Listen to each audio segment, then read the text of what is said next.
Lalu bagaimana pendapat supporter atas hasil yang diraih skuad Garuda lawan tuan rumah Arab Saudi di hari tadi? Dan bagaimana juga dengan peluangnya lawan Irak nanti? Sudah bergabung melalui sambungan Zoom dengan Fikar Fauzia, supporter Timnas Indonesia yang berada di Arab Saudi.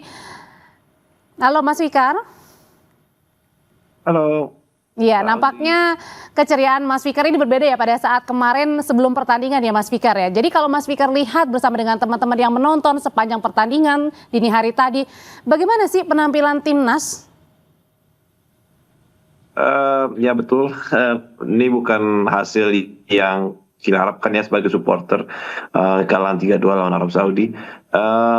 Jadi saya bisa bilang teman-teman saya yang berada di stadion juga kecewa dengan hasil ini. Kita datang ke stadion ini juga untuk mendukung tim secara langsung ya. Dan di kandang kandang Arab Saudi, jadi kita tuh emang benar-benar sebagai away fans pengen memberikan maksimal, tapi sayangnya timnas nggak bisa dapat skor yang kita harapin.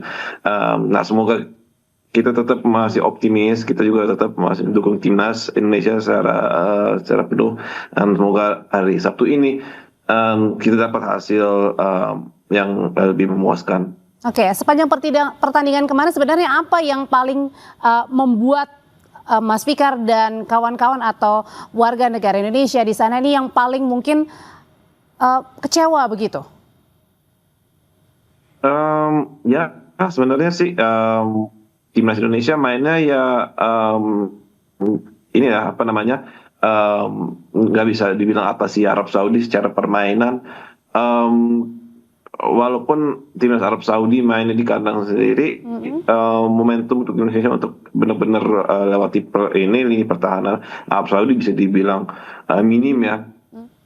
2 gol Indonesia itu melewat titik penalti, dan tidak banyak peluang dari selain dari itu dari timnas Indonesia, dan Arab Saudi pun sebenarnya dapat serangan yang beberapa kali yang membahayakan gawang Martin Paes. Jadi bisa seperti itu bilang kans timnas Indonesia untuk cetak gol Arab Saudi itu memang dibilang kurang daripada Arab Saudi ke Indonesia. Tentu saja itu emang bukan kita harapkan, tapi ya semoga hari Sabtu ini setempat lawan Irak beda cerita. Nah, kalau nanti pada saat lawan Irak nanti kan artinya kita masih punya peluang ya, Mas Fikar ya. Nah, tapi kalau misalnya melihat pertandingan tadi dini hari, apa yang perlu harus dievaluasi supaya kita bisa menang minimal 2 gol lawan Irak? Nah, kalau menurut saya sih harus mainnya benar-benar all out ya. Karena sekarang udah tidak hanya dari faktor kita diri sendiri, tapi juga faktor dari faktor lawan juga ya. It's not only in our hands but also in the hands of the others. Jadi kita menurut saya harus memaksimalisir apa yang masih bisa di dalam tangan kita sendiri. Nah itu sesuai apa tadi bilang, harus cetak gol, harus menang di pertandingan ini dengan selisih gol 2 lawan Irak, dan kita harapkan bahwa juga Irak lawan Arab Saudi, Irak menang dengan selisih gol 1. Ini juga menjadi tetap bikin seru, tapi sekalian juga ya kita bikin deg-degan kita lagi gitu. Oke, Mas Fikar, ini banyak yang juga menyayangkan begitu ya pada saat starting 11, kenapa pemain ABC yang dimulai begitu untuk permainan awal. Tapi kalau Mas Fikar sendiri ada penilaian khusus nggak sih terhadap para pemain kemarin, mulai dari sejak menit awal? Nah sebenarnya pilihan pelatih ya, murni pilihan pelatih. Saya sebagai supporter, semua orang sebenarnya ada pendapat masing-masing ya soal pemilihan pemain. Soal itu saya sebenarnya pribadi sebenarnya tidak masalah. Ya seperti yang tadi saya bilang aja, memaksimalisir kesempatan.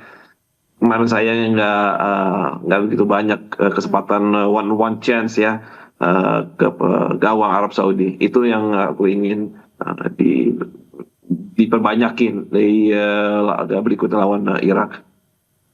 Harus tapi lebih agresif gitu ya Mas ya? Iya, tampil lebih agresif, lebih ke shoot on target, lebih banyak, lebih ke gawang one-on-one. Seperti itu sebenarnya. Supaya kita peluang untuk mencetak gol lebih banyak lagi. Kalau Mas Fikar nih boleh memberikan saran kepada coach kita, Coach Kluivert begitu, apa yang mungkin bisa disampaikan oleh Mas Fikar supaya nanti kita bisa menang tanding lawan Irak? Lihat dari sejarah saja, kita kan udah cukup ini ya pengalaman bermain lawan Irak. Kita main lawan Irak di level baik di level U23 maupun level senior 4 kali dalam kurun waktu 1,5 tahun. Dan pemain Irak yang waktu itu bermain di 2 level tersebut juga bakal hadapi Indonesia lagi saat ini. Jadi lihat dari apa yang terjadi waktu itu, dan hati-hati dengan kemampuan pemain-pemain mereka seperti Ali Jassim, Muhammad Ali, Aiman Hussein. Tapi saya percaya bahwa tim kepelatihan kita sudah analisa dengan baik. Tapi tetap lihat saja apa yang terjadi, momen-momen detail itu, karena pemain ini bakalan tampil lagi di Sabtu ini. Kalau nanti rencananya Mas Fikar dan teman-teman nih ada rencana untuk nonton langsung pertandingan lawan Irak? Ya, pasti teman-teman saya juga bakal nonton pertandingan ini Langsung ya Mas ya? secara langsung Oke. Jadi kita memberikan apa yang juga dari kita sendiri juga kita berikan semaksimal mungkin untuk mendukung timnas Indonesia kita seperti di GBK juga. Oke, meskipun kalah lawan Arab Saudi, kita harapkan nanti kita akan menang lawan Irak. Terima kasih Mas Fikar, salam buat teman-teman yang berada di sana.